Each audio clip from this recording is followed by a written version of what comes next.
Hey guys, want to do a real quick video showing you my Dupont front pocket wallet. This wallet is designed to hold 4 or 5 cards and up to 10 bills. So I have 3 cards in this top pocket, 2 cards in this bottom pocket, and I have 10 bills folded one time, tucked down behind those credit cards there.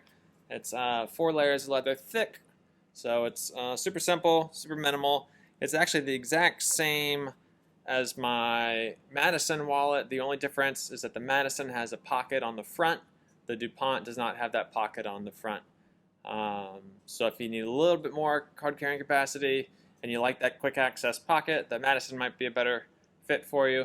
But if not, the DuPont's super simple, super minimal.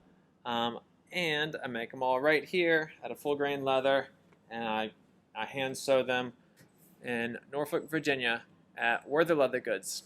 All right, thanks guys.